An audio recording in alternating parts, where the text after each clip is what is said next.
Thank you for joining me for a visit today. I really appreciate it. I wanted to visit with you and tell you a little bit more about what's going on my journey as I transition from one career that I've been in for a long time to something completely different that I don't know anything about and I'm just learning as I go. So that's what our visit's going to be about today and every day. I appreciate you being with me. So let's talk about what happened at work today. If you've been with me up to this point, you know that I'm still at my old job and I'm trying to transition to make things smoother for everybody, to make sure I'm leaving them in a good spot and getting them to the place where they're comfortable doing things without me. And so today, my boss, who I just really love, and I just think he's such a wonderful person, and it's very hard for me to leave him. He asked me if during our team meeting for the team that I'm specifically directly involved in, if I would give them the news that I would be leaving the firm. That seemed fair. He didn't really give me any positioning or any way he wanted me to put it out there, but just come into the meeting and let them know that I would not be continuing with the firm and that I was going to be doing something different. So I was happy to do that. I really prefer it, honestly. It feels better when everything's out in the open and you're not feeling like you're keeping secrets and who knows and who doesn't know. So I was happy to make that announcement. The next part was the kicker, though. He let me know that after I made my announcement at the beginning of the meeting that I would then be excused from the meeting, meaning I wouldn't be part of it anymore. And the meeting would continue, I just wouldn't be in it. And that makes sense, right?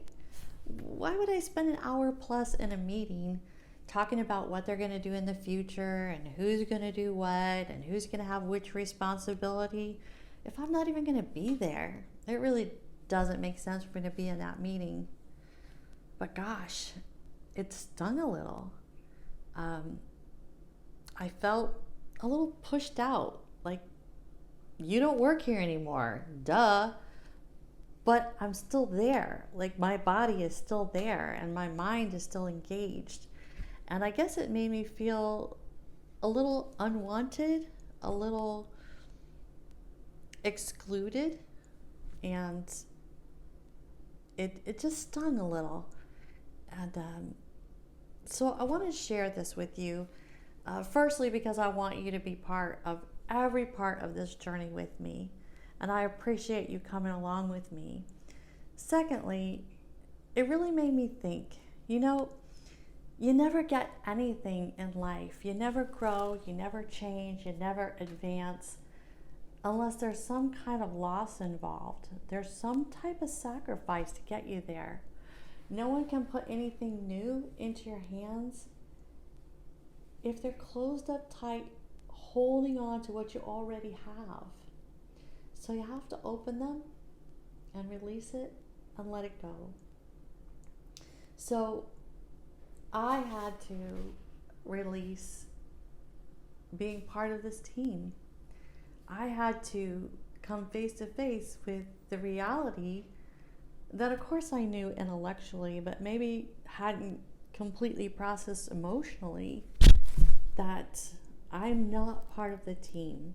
I'm not going to have the same level of influence.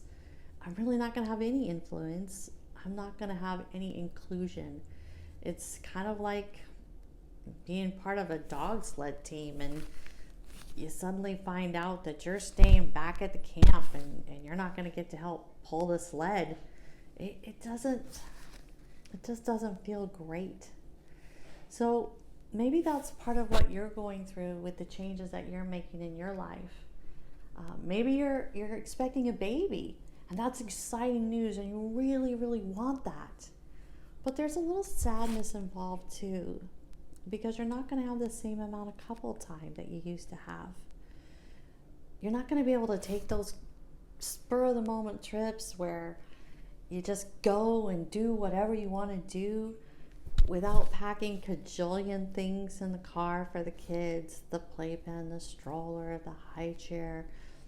And you're going to get to do the stuff that you want to do, but now you're going to have to be thinking about doing things that'll be fun for the kids, that'll be appropriate for the kids, etc. So there's a loss there. Maybe you're really excited about your new relationship. Maybe that's something that you really wanted and you're super excited about it. Maybe you're even moving in together.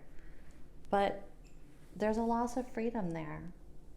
Somebody is going to be expecting you to come home in the evenings. Someone's going to be expecting to know your whereabouts and what you're doing and who you're doing it with. There's not going to be as many guys' nights out, not as many girls' nights out. You're going to be kind of tied down. There's a loss of freedom. You have to give up that freedom to have the level of intimacy in your relationship that you want. And so having these feelings of loss can sometimes make you doubt, is this what I really want? But it's all part of the process. You can evaluate and find out what's really important to you. But don't let those doubts take you off course from what you're pursuing and from what you want to achieve. So today was a happy day because I'm moving more and more in the direction of my new career choice. And I even was able to complete my new hire paperwork online, so that's exciting. And it was a sad day. It was a sad day because I've loved this company. I've loved this firm. And they won't be a big part of my life moving forward. But thank you. Thank you for being with me. Thank you for cheering me on and supporting me on this journey. I appreciate you more than you know. Thanks.